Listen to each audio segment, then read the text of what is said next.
এই এলাকার জন্য একটি উল্লেখযোগ্য দিন। এই যে খাল যেটি আনুষ্ঠানিকভাবে পুনর্খননটা উদ্বোধন করলাম আমরা, এই খালটি আপনারা জানেন, বিশেষ করে মুরব্বী যারা আছেন আপনাদের নিশ্চয়ই অনেকেরই বয়স যাবে মোটামুটি হয়েছে, 60-এর বেশি, যাদের বয়স বা 60 বছর বয়স, আপনাদের অনেকেরই খেয়াল আছে শহীদ রাষ্ট্রপতি জিয়া রহমান আজ থেকে 45 বছর আগে এই খালটি খনন করতে এসেছিলেন। বন্ধ হয়ে যাওয়ার কারণে এলাকার মানুষের অনেক সমস্যা, বিশেষ করে কৃষকদের এই খালটি খনন করে সম্পন্ন হলে পরে এই এলাকার প্রায় 4300 কৃষক উপকৃত হবে, প্রায় 20,000 মানুষ এই এলাকার উপকৃত হবে। সমগ্র ময়মনসিংহ জেলাতে প্রায় 2,500 কিলোমিটার খাল আছে যেগুলি খনন বা পুনর্খনন করা প্রয়োজন। এখন প্রিয় ভাই বোনেরা, এই যে খাল পুনর্খনন করলে এই এলাকার মানুষের ক্ষতি হবে না উপকার হবে? উপকার হবে। প্রিয় ভাই বোনেরা, ঠিক একইভাবে কৃষক বলুন, সাধারণ মানুষ বলুন, যাদের পাশ দিয়ে খালটা যাবে তাদের কম বেশি উপকার হবে।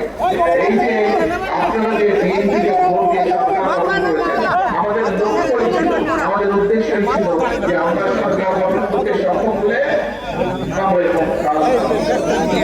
লক্ষ্য ছিল যে আমরা সরকার গঠন করতে সক্ষম হলে আমরা নারীদেরকে স্বাবলম্বী করার জন্য মায়েদের হাতে আমরা, পরিবার ভিত্তিক মায়েদের হাতে আমরা ফ্যামিলি কার্ড তুলে দেব।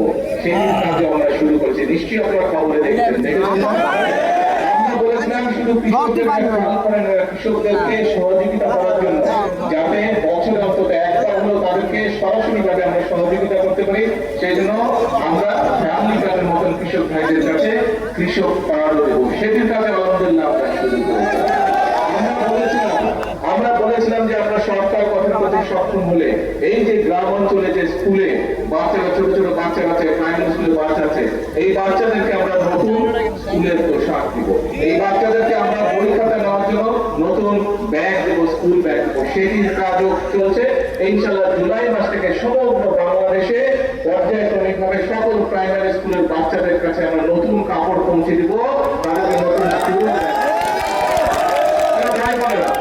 আমরা বলেছিলাম যে আমরা সরকার গঠন করতে সক্ষম হলে আমরা এই যে এলাকায় বিভিন্ন মসজিদ, মাদ্রাসা আছে, অন্য ধর্মীয় প্রতিষ্ঠান আছে, এইখানে যারা ব্যক্তি আছেন, মুসলমানদের ইমাম খতিব আছেন, মসজিদ মাদ্রাসায় অন্য ধর্মের যে ধর্মীয় গুরু আছেন, তাদের জন্য আমরা সম্মানের ব্যবস্থা করব। আমরা সেই কাজটি আলহামদুলিল্লাহ আল্লাহর হাতে আমরা শুরু করেছি, ধীরে ধীরে আমরা নিয়ে যাচ্ছি। এখন প্রিয় ভাই বোনেরা, এই যে কাজগুলো করছি কম বেশি, আমরা বলেছিলাম যে আমাদের দেশের অসংখ্য তরুণ আছে, ছেলে হোক মেয়ে হোক, যাদের হয়তো শিক্ষার আলো আছে কিন্তু তাদের হয়তো কর্মসংস্থান নেই। আমরা বলেছিলাম যে আমরা